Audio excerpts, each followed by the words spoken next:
Welcome back to the show that feels like taking your shoes off after a long day, but then deciding to wear gumboots so you can play in the mud. Is the mud that is the weekly news cycle sticky? Absolutely. But if you can step in it with protection, you won't bring any stains in the house and you might actually have some fun.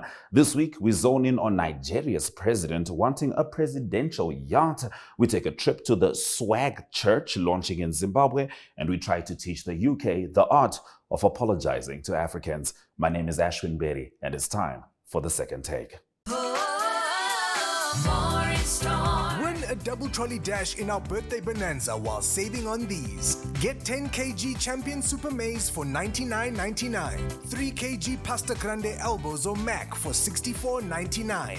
1.5 kg Real Good Mixed Chicken for just $64.99. 1 liter First Choice UHT Milk for $19.99. And 2 kg Surf Hand Washing Powder for $49.99. See the details of our incredible double trolley dash competition at vurmanbrock.com.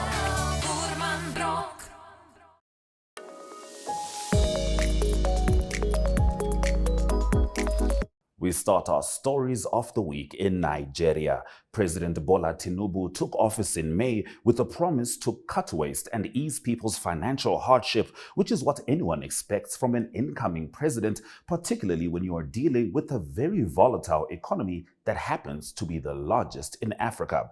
So one can imagine how surprised I was when I read that he tabled a supplementary budget in the National Assembly for approval with the planned purchase of a yacht for $6 million. Yes, a yacht. What is it with African leaders and wanting to lead a double life? On one end, you want to be the respected leader that prioritizes his people's needs. On the other end, you want to be WizKid shooting a music video. Make up your minds, because it feels like you make up policies to get votes. Thank goodness, Nigeria's lower chamber of parliament has rejected the plan. But much like rejecting a teenage boy's house party request, no matter how much you trust him staying home alone after the fact, you should probably keep an eye on him.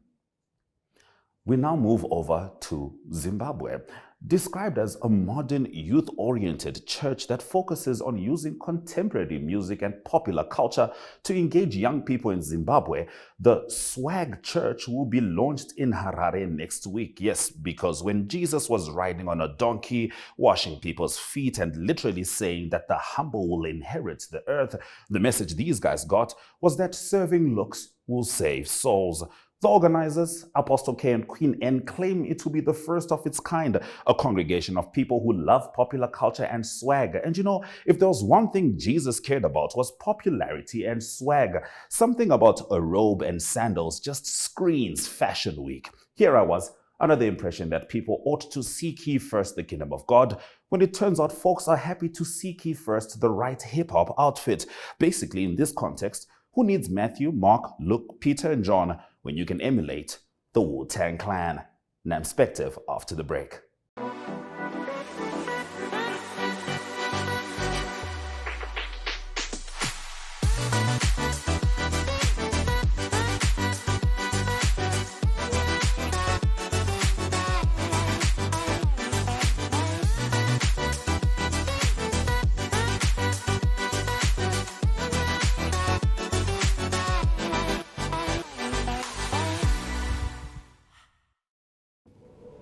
In the heart of Africa lies a land of timeless beauty. Welcome to Namibia, where nature's wonders unfold.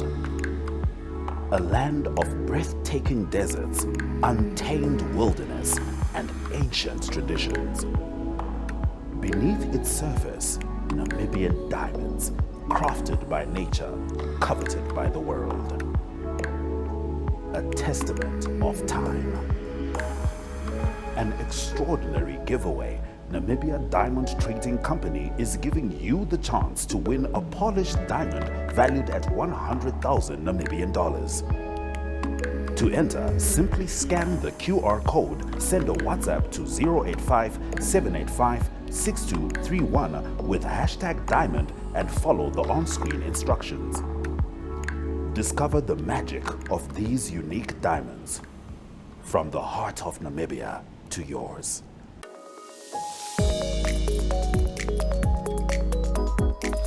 Welcome to Namspective. This is the segment dedicated to finding out how Namibians feel about their country, Africa, and the world. In tonight's segment, I speak to theatre and filmmaker, as well as one of my favorite TV presenters, Glenora Shipura, about the role of art in Namibian society and politics. This is her Namspective. Joining me now is Glenora Shipura, who I spend a lot of time with as a co-TV presenter for Africa Good Morning and other shows. But outside of this building, this industry, we are artists, yes, right? And Glenora spends her time as well as a director, writer of film and theatre, which is why I think it's apt for us to talk about art and its role in society, particularly with regard to politics and political issues. Yeah, I think it's very important that that as artists, first of all, that we start tackling these heavy issues. The heavy issues. Yes, and you did that yourself, right? You're part of a production called Herero Land. One of the directors there is the legendary David Njavera, who unfortunately passed on due to COVID-19. He was one of my mentors, actually. Really? Yes. I didn't know that. Yeah. And there was a lot of passion in that project. What was the backdrop? What was Herero Land about? So one of the things that I really liked about Herero Land was it was not only a conversation or a piece by Namibian artists. We married German voices and Namibian voices, and we created this play on the Herero genocide. So I think that was the main backdrop, but it was also very pivotal to use actors, people, especially from Namibia, that are affected by the genocide. David handed me down for this, and I'm so grateful. And at first I thought as a Namibian, I didn't have a story to tell, or as a Herero girl, I didn't have a story to tell in terms of the genocide. And then it's like, wow, let's talk about your skin tone. And I was like, wow. Yeah, there's conversations. Let's talk about your skin tone. And then I was like, my mom, my grandfather actually, was half German, half Herero, and he was a result of the rape that happened in the concentration camp. So because of this project, I was supposed to go back home and talk to my mom what happened there. And dig into your history. Because we as a society also don't talk about the painful memories. And you know, of course, some people think that it's easier to go on when you just plaster all these things. But you know, people like us have figured out that it's better to have these conversations. So now bringing it to like generally artists in Namibia. Do you think something like this would work for people, different issues people are having? You know what I mean? If we have theater plays out there about the unemployment issues, for the folks who want to, for example, remove the red line politically, is that something? I think I saw the EFF hosting a play or funding a play, which also kind of speaks to their manifesto or something of the sort that's in South Africa. But, you know, in the Namibian context, could there be more of that? I feel like we don't have a lot of it. We do have, but we need more, especially currently with especially now that you mentioned that there's this whole issue with unemployment. I was in a taxi earlier on, and this young lady, she is a dental, I think she graduated with a dental degree. Yes, exactly. But she was applying to become a secretary somewhere. Wow. And she stood in a queue with a lot of other people. You know, Glenn, I've seen this story before. You know, as you know, I spent my formative years in Zimbabwe. There was a time you could see people with doctorates trying to figure out something on the street. You know what I mean? And I wouldn't be surprised if that's still the case. You see, right now, there's the big brain drain in the medical industry itself. There's a lot of people who are going to become nurses. And a lot of them did not start as nurses. Of course, like I said, the brain drain has to do with people who are already nurses. But there's a lot of people who weren't in that industry at all and are just trying to get into that industry so they can go to the UK so that they can survive, that kind of situation. Wow, so you're even forced to choose a career. Choose a career. I'm just trying to highlight that it's it's really an African problem. And I think we have not highlighted enough as artists. There needs to be more art around it. No, because we've really just there's no money and there's no jobs and we protest and that's it. And then we leave it. But art leaves a lasting impression. Do you think the political parties in Namibia, SWAPO, PDM, Landless People's Movement, AR, not sure if it's a party, but I do know they do have a presidential candidate. Even Ali Angola, do you think they could benefit by having, creative work surrounding their manifestos, communicating, what they want for the people? I think art informs better. And the nice thing that we did with Herero Land, for instance, it was like the first time I had an in-person realization of what happens with the community that you're talking to. Because it was very, theater is very intimate. Yes. It's very intimate. It happens in that moment. So after the play, we would have discussions with the audience members about and you guys performed Swakopmund. There's a lot of generational exactly. So tensions. You see how even the crowds were different. So now I understand that people in Swakopmund don't want to talk about. They don't want to have that conversation. Yes, it's very tricky. It's very painful for them. There were some women that cried when we performed. There were some people that just couldn't talk about it.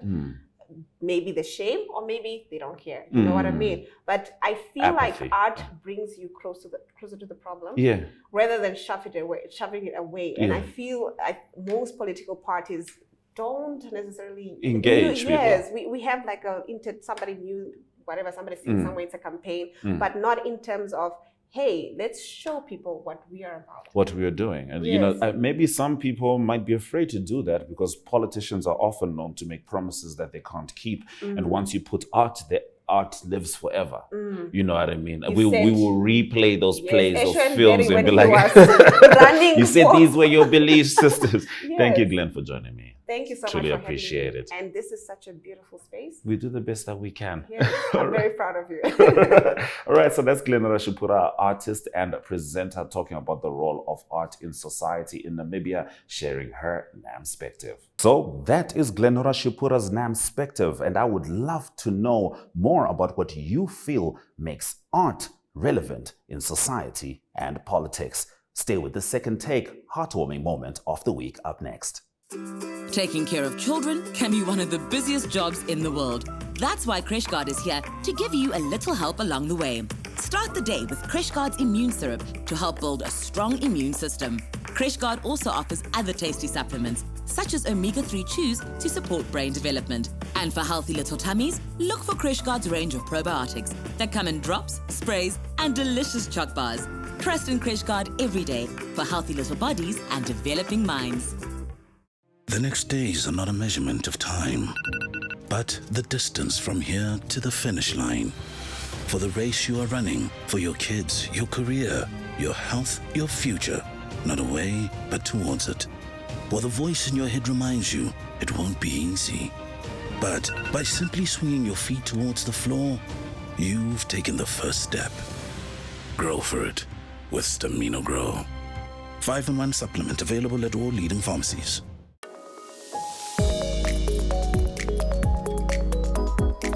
All right, let's get into our heartwarming moment of the week. Springboks wing Cheslin Kolbe showed his class when he gave his Rugby World Cup winners medal to a young fan back home in South Africa. The 4-time champions were at the MultiChoice headquarters, home for broadcaster SuperSport. Now, in Johannesburg on Wednesday, this was to showcase the William Webb Ellis at an event. Joining them was a young fan who had gone viral earlier in the tournament for his performance singing at a talent show whilst wearing a Springbok jersey. The young fan was given the microphone and, with absolutely no nerves showing, began talking. Cheslin Kolbe, you are my favorite because you inspire me. So that's why I want to be a pocket rocket just like you. Got to love that. Stay with the second take. Neo Paints has established a 67-year Namibian legacy, creating personalized paint solutions that blend quality and innovation for the Namibian people. We pride ourselves in being a 100% Namibian-owned company, investing in our country and our people by employing and empowering true Namibians. With every brushstroke, Neo Paints commits to our quality guarantee and always delivering a coat of excellence. At Neo Paints, we always stay true to our country. We are as Namibian as you.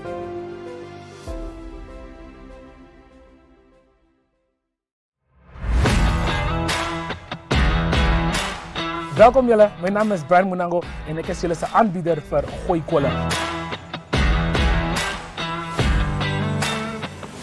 Dit is donderdagse sportstrip nou.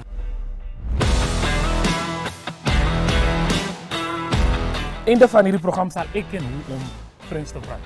Je m'appelle? Je bent? Le Jean. Je raar iets meko. Is dit een onderbroek?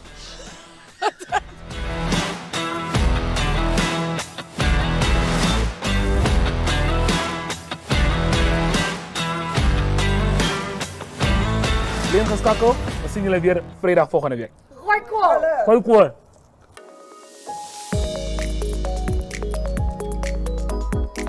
All right, it's time to get into the TikTok of the week. And this week, K Mahapa brings to light a very important conversation that income-earning African children have been wanting to have with their parents. Enjoy. Our parents are seeking revenge, guys. Remember when we were kids, they would give us money to go to the shops, we'd buy whatever they need, but we wouldn't bring back the change.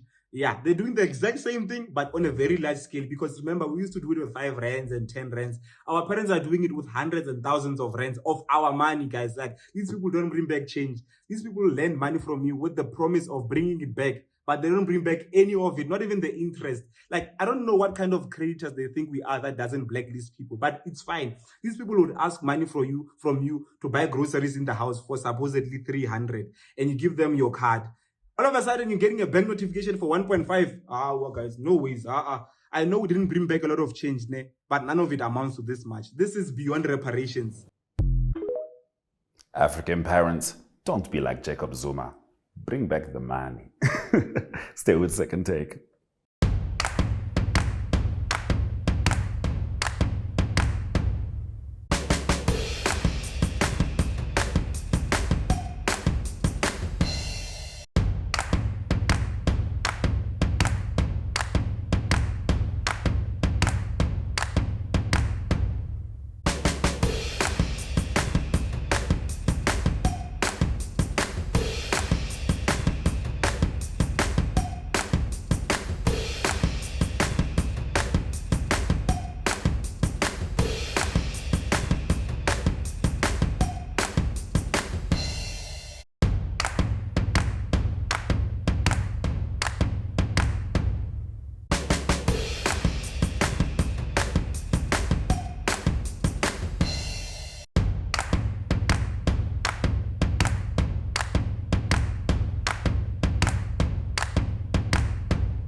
All right, let's get into my global take. So King Charles III visited Kenya, and it has been awkward to say the least. King Charles's first visit to a Commonwealth country since his accession has been marked by unprecedented calls for the UK to offer an unequivocal apology and reparations for colonial atrocities. You know, the fact that countries have to demand apologies decades after they've been wronged makes it seem like the UK hopes everyone just gets over what happened, like the ex that hurt you, ghosted you, and then showed up months later, like the future Hendrix memes. Naturally, offering deepest sorrows and regret didn't move the needle for a lot of Kenyans who hoped that he would clearly apologize and ask for forgiveness, much like the German president did as he was apologizing unequivocally about the country's colonization of Tanzania during the same week. Now, I don't know how much moral high ground Germany can actually hold over the UK, but the UK can certainly learn about apologies that are not like post-Premier League game VAR referee admissions, because much like VAR, we all saw what happened, and simply apologizing won't change the scoreline. Stay with the second take.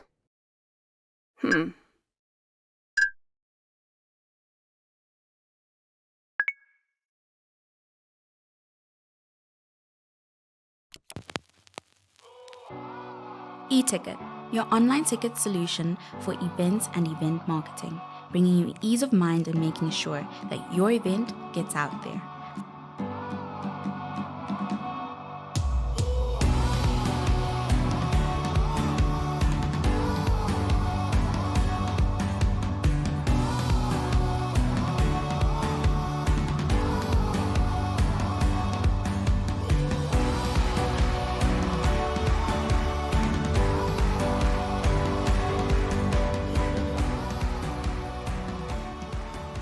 For more information, contact events@nhh.com.na.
And that has been our show. We'll be back next week to make sure that you don't take life too seriously whilst chatting about subjects that are about as serious as a family meeting after bringing home your report card.